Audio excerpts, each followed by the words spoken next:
History Expos, and today we have the publisher and editor of Family Tree Magazine with us. We're going to talk with Allison Stacy. And Allison, I want you to talk to us a little bit about how you got started with editing and working with Family Tree Magazine, even into the field. Yeah, I've been working on Family Tree Magazine for almost 10 years. It'll be 10 years in January, which also happens to coincide with the magazine's 10th anniversary.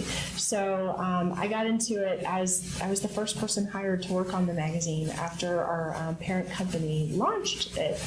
Back in 2000, and I started out as an assistant editor, and I worked my way up the food chain, so to speak, and now I'm overseeing our operations, and we've expanded to include so many things that we didn't back then. Besides our print magazine, we also do our website, and we have a 3-weekly email newsletter, and we have blogs, and we tweet on Twitter, and we do CDs with digital publications, and we're starting to do webinars as well. And so I've seen some of the webinars. That's really cool. It is really cool, and the neatest thing about it is that we get to do things that you can't do in a print article. You know, you can explain certain techniques in an article or tips, but in certain cases, it's just so much more effective to show someone how something works, and that's the great thing about a webinar.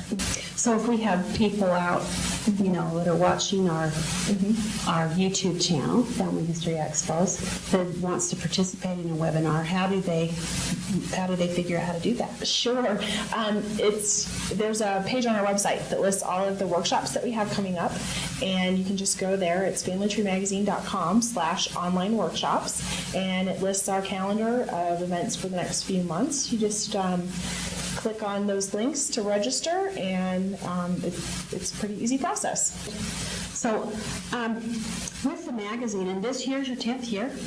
Our 10th anniversary will be in January 2000, and we're going to do a special bonus issue to celebrate the 10th anniversary. We're also going to be rolling out with a brand new design and some new columns and departments, so it's real exciting to be working on right now. Cool. Yeah. So what if I want to get published in your magazine? Well, the best thing to do is to send a pitch or a query letter, as we would call it, to our editorial email address and outline the idea of the article that you would want to write. And we review those in our editorial team, and if it's something that would fit into our plans and our schedule, we would contact you with assignment details so that you could write the article to the specifications that we needed. Okay, so if somebody wants to write an article, look at the magazine, get an idea of what the different departments in the magazine are, and then write a query like just some suggestions. You know, I'd like to talk about this type of thing, and query the editorial board to see if that's a subject they're interested in.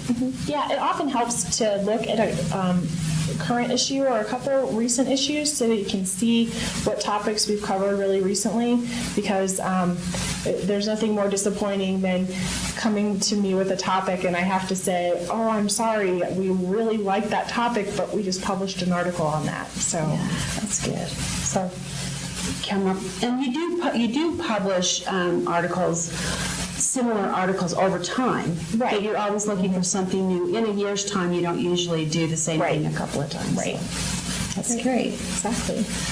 I know that Diane Haydad, she works with you, and she goes to our events sometimes. So yeah, Diane's great. She's our managing editor, and she's also our primary blogger. So she loves coming to conferences like this because she gets to catch up with all of the vendors and speakers and find out sort of what the latest news is. And she's always posting updates on our blog and sharing those in our email newsletter too. It's a really great opportunity to network and really be up on what the current and latest things are in genealogy. So tell me, Family Tree Magazine is a sponsor for all of our events. They come, they support us. We advertise with them. We love Family Tree Magazine. And Allison, tell us about Family History Expos when you come. What's different about our expos versus some of the others, because they do reach a different audience. Yeah, well, that was one of the things I was going to say in terms of the big difference is you see different people, and it's a very accessible type of program for people who are genealogy hobbyists, which is what meshes so nicely with our magazine, because no matter what skill level you are, you're going to find different sessions that are going to, really fit with what you need to learn. And there's so many interesting people to meet and talk to. There's, the great speakers that you bring in and all of the vendors as well.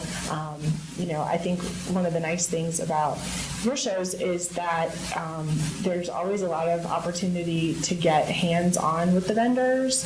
The vendors give classes on, say, how to use a different software program, and so you get that one-on-one perspective. All of the family search sessions, those are really helpful too.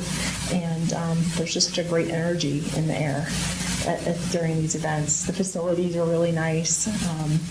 But this has been a fabulous facility. Yes, it has. The reason that we came to Loveland, we had an expo up in Cheyenne, Wyoming 3 years ago that we just had so many people that the facility could not accommodate us. And so we've been looking, and when this facility was being built, I heard about it and checked in with them. We actually signed a contract before the building was finished. Wow. But it's fun to have an expo in a brand new hotel. Yeah, and this is a nice one.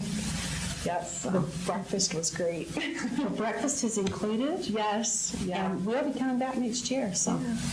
Yeah. It's been really fun, and it's always a treat for me to get to meet people who are working on their family trees and really looking for help that we can provide through the magazine, but also especially to meet people who are subscribers to the magazine and hear their stories of, I read that article, and that I found the resource that I needed to finally find my great-grandpa. It's really gratifying to know that you've helped somebody. Do you find writers? Occasionally, yeah, we do. And it's neat, too, because some of our writers that we use regularly are speakers at the conference, too. So it's a good opportunity to kind of, have some FaceTime with them and meet and share ideas and just kind of, have a little time to brainstorm and do all those fun things. Okay. Well, Allison, thanks for being with us today. Sure, happy to. I look forward to seeing you in Salt Lake City. I think that's the next time we'll be together. Right. And hope that you'll be there too.